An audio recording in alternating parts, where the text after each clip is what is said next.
불자 여러분 안녕하십니까? 반갑습니다. 야운 스님의 신문 중에 제1을 하는데요. 그중 제목을 한 번 더 말씀드리자면 연희 미식을 절막수용이어다. 그 내용이 아직 끝나지 않아서 제목 먼저 말씀드리고 연이어서 말씀드리도록 하겠습니다. 연의 미식을 연의라는 뜻은 부드러운 옷가, 그러니 옷이 아주 몸에 착 붙고 좋은 옷을 말하겠죠. 미식이라는 것은 아주 맛있는 음식을 절막수용이어다. 간절히 수용하지 말지어다. 수행자의 자세를 우리 야운 스님께서는 하신 듯합니다. 수행자는 늘 청빈하고 늘 겸허하고 검소한 생활을 해야 된다는 그런 말씀을 강조하신 내용 중에 첫 번째 내용이 되겠습니다. 연이어서 오늘은 농부에 대한 수행자의 그 마음가짐이라 할까요? 그렇습니다. 농부도 매유 기한지고하고 농부 역시 매양 배고프고 추운 고통이 있다는 그런 내용입니다. 그렇죠. 농부가 그냥 어떤 가을에 결실을 얻는 것은 아니죠. 그 속에 무한한 노력과 인내가 없이 그 가을에 뭔가를 추수를 할 수 있겠습니까? 그래서 많은 어려움과 배고픔과 추움을 그런 고통을 참지 않고는 농부가 소화하기 힘들다는 그런 말씀 중에 곁들여서 중국 내용을 한번 말씀드리자면 중국 총림이라는 그 총림은 절의 스님들이 공부할 수 있는 여러 가지 갖춤, 선방, 강원, 또 연불당 이런 내용이 갖추어진 그 절을 우리가 총림이라 합니다. 대표적으로 해인사라든지 송강사라든지 등등 그 우리나라에 총림들이 많습니다. 그 중에 대중이 청규가 없으면 대중 생활하기가 굉장히 힘듭니다. 그래서 우리 청규를 만드신 초심에도 나왔듯이 백장 스님 내용이 이런 내용이 있습니다. 일일 부작하고 일일 불식이라. 그래서 하룻날에 내가 부작 일하지 않고 뭔가를 자기가 할 수 있는 것은 최선을 다하고 이렇게 해야지 그냥 손을 놀리고 있으면서 시주밥을 먹어서는 안 된다는 그런 청규의 내용 백장 스님의 말씀이죠. 일일 불식이라. 하룻날에 밥을 먹지 않는다. 그렇다면은 여기에서는 선농일치를 말하는 겁니다. 그래서 제가 강원 생활할 때는 또 선빵이나 똑같습니다만은 울력이라는 게 있습니다. 봄에는 논에 모내기도 하고 또 나무도 해야 되고 배도 베야 되고 타작도 해야 되고 그래서 제가 강원 생활하고 선빵에 다닐 때는 일을 많이 했습니다. 어린 나이지만 그때 그 당시는 일이 많다고 생각을 했거든요. 그런데 돌이켜 보건된 수행자나 또는 우리 일반적인 사람이 일을 하지 않는다면은 우리가 편안한 듯 하지만은 그것은 결코 좋지만은 않다는 거죠. 그래서 여기서 백장 스님의 청규를 말씀드리자면은 일일 부작이면은 일일 불식이라. 다시 말하면은 선농일치를 말한다. 선과 농사는 하나이다. 이런 내용이 되겠죠. 직녀도 배를 짜는 여자도 이 소리죠. 직녀도 연무차신지의 얻은 연이라는 것은 아주 부드럽고 좋은 그런 천을 말하겠죠. 그러면 여기서는 옷이라고 볼 수 있습니다. 직녀도 부드러운 것으로 몸을 가릴 옷이 없거늘 직녀라고 해서 자기는 좋은 옷만 입고 좋은 천만 가지는 게 아닙니다. 왜? 그 배를 짠 것을 팔아서 예를 들어서 옛날에는 우리나라가 물물교환이었습니다. 그래서 배를 짜서 어떤 먹거리를 바꾸어서 가져오기도 하고 아니면 팔아서 자녀의 교육으로서 돈을 바꿀 수도 있고 이래 했습니다. 그래서 부드러운 것으로 이 몸을 가릴 옷이 없는데 이 소리죠.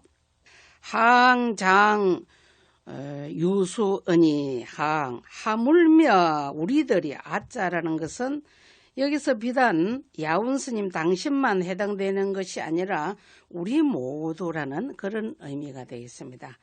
우리 모두가 오랫동안 장자는 긴 장자 오랫동 장자입니다. 우리들이 오랫동안 유수라는 것은 손을 놀리거니 그래서 이렇게 사대를 쫓아다니면서 뭔가 하기도 하고 일할 일이 있으면 일을 해야 되는데 오랫동안 우리들이 손을 놀리고 가만히 앉아서 받아 먹어서 되겠느냐 이런 말씀이 되겠죠. 기한이라는 것은 배고프고 추움을 어찌 하염심이리요 어찌 마음에 싫어하리요. 싫어해서는 안 된다는 것이죠. 그래서 옛날 어른 스님들께서는 이렇게 이야기를 하셨습니다. 도인이 너무 생활이 넉넉하고 물질이 풍부하면은 딴 생각을 한다 했습니다. 수행의 마음이 올인하지 않고 다른 어떤 사회적인 또는 세속적인 것을 생각하게 된 그런 말씀이 있고 그래서 도인은 다시 말하면은 수행자는 추워야만이 예를 들어서 경제적으로 어느 정도 좀 넉넉하면은 딴 생각을 하니까 좀 없이 함으로 인해서 수행하는 마음이 더욱더 크다는 그런 의미가 되겠죠. 그래서 우리가 편안히 있고 어떻게 그 농부도 또는 직녀도 기한을 배고프고 추움을 어찌 마음에 싫어하리요. 싫어해서는 안 된다는 그런 내용이 되겠죠. 연의 미식은 연의 부드러운 옷과 미식이라는 것은 우리가 흔히 세속적으로 미식가라고도 합니다. 미식가 먹는 것을 굉장히 즐긴다. 이래서 미식가 이래. 부드러운 옷과 맛있는 음식은 연의 미식은 당은 중이 손도요. 당은 마땅히 그 은혜가 중에서 무거워서 손도 도의 손에 됨이요. 그래서 수행자가 돈이 너무 많다든지 명예가 아주 높다든지 그런 어떤 생활을 하다 보면은 아무래도 도에 집중하기가 힘들다는 야운 스님의 말씀이 되겠죠. 세속인도 마찬가지입니다. 어느 정도 자족을 할 줄 알아야 되는데 너무 자기 자신과 모든 것이 만족하면은 도 닦기, 수행하기가 힘들다는 것입니다. 아만심이 커지고 굉장히 겸허한 자세가 없기 때문에 마땅히 그 은혜가 무거워서 손도요 도의 손에 됨이요. 그래서 우리가 좋은 옷과 맛있는 음식이 정말로 좋은 것이 아니라 시주 은혜가 더욱더 무겁고 하지만 세속에도 마찬가지입니다. 자기가 열심히 벌었으면은 가정에 그 가정을 하시는 대표적으로 주부가 한다면 어느 정도 아끼고 또 살림을 이렇게 잘 살아야만이 그 가정이 화목해집니다. 그런데 너무 요즘 말로 하면은 빈 카드를 그냥 요즘 말로 하면은 마이너스 카드를 하죠. 그런 것을 그냥 끊고 아주 나중에 굉장히 가정이 파탄되는 그런 경우도 있거든요. 그래서 항상 자족할 줄 알아야 됩니다. 그래서 그 은혜가 무거워서 도의 손에 됨이요. 반합 소식은 반합이라는 것은 떨어진 옷을 말합니다. 그래서 옛날뿐이 아니고 저도 많이 그 양말이라든지 여타 옷을 기워서 입었습니다. 그런데 요즘은 이 옷이 기워도 또 옆에가 떨어지고 이런 식으로 되더라고요. 그래서 떨어진 옷과 반합이라는 것은 떨어진 옷 옷가 또는 뭐 누더기라고 해도 과언이 아니겠죠. 떨어진 옷가 소식이라는 것은 거친 음식입니다. 다시 말씀드리면은 나물밥이라고 할 수 있죠.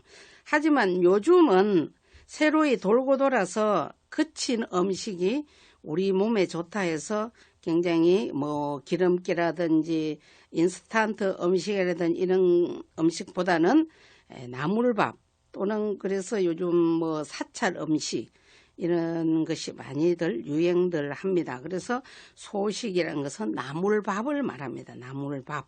소식은 필시경이 저금이니 필시 반드시 그 베푼 은혜가 가벼워서 그리고 저금함이니 우리가 저금이라는 것은 은행에 가서 저금도 저금이 되겠지만 여기서는 음덕을 쌓는다는 그런 의미가 되어 있습니다.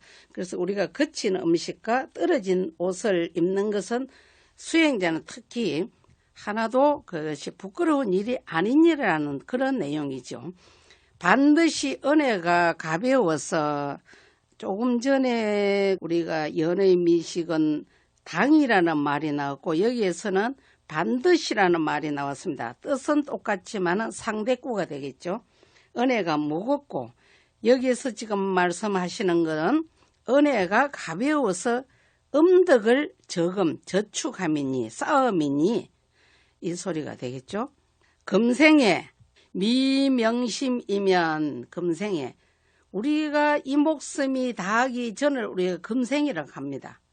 그럼 불교에서는 지금 금생이 전생의 나의 모습이고 금생 지금의 나의 행위와 내가 사는 나의 마음 씀씀이 어디로 전체를 밟느냐면은 내생이 이어집니다. 그래서 우리 불교 부처님 가르침은 삼생을 금생에 다 볼 수 있습니다.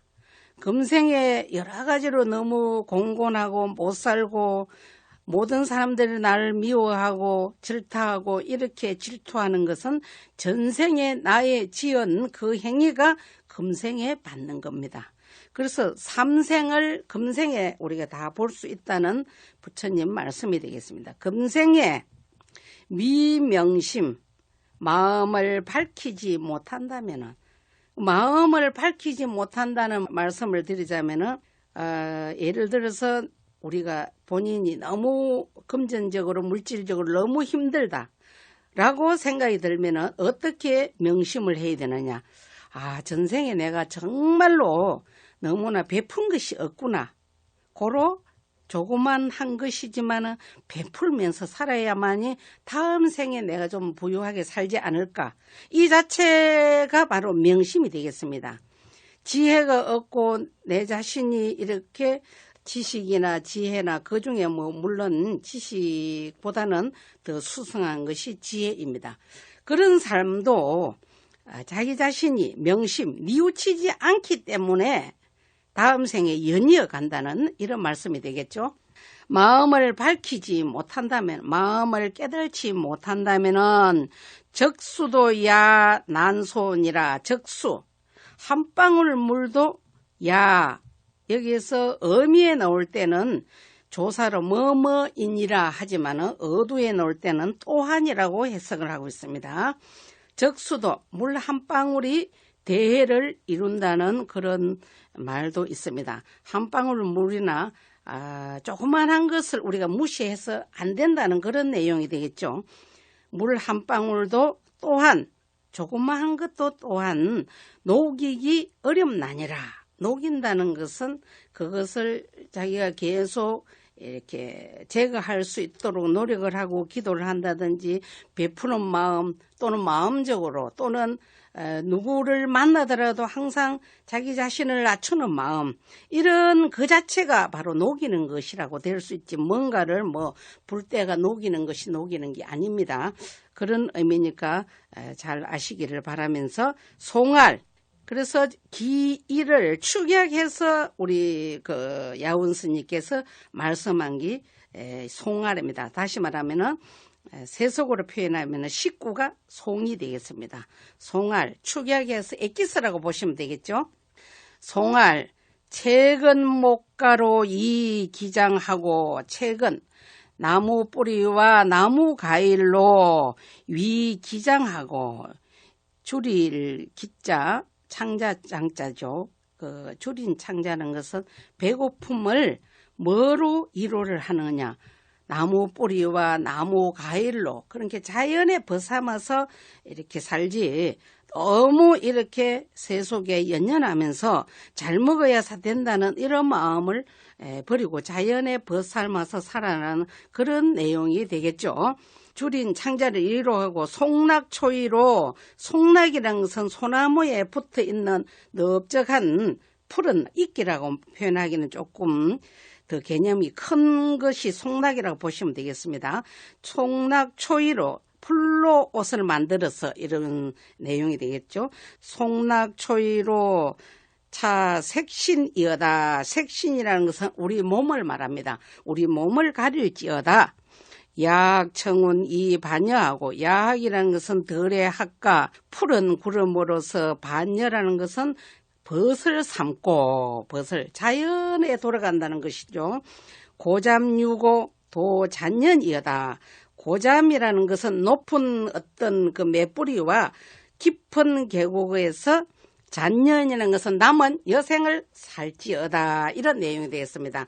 예, 오늘은 여기까지 하겠습니다. 다 같이 성불합시다.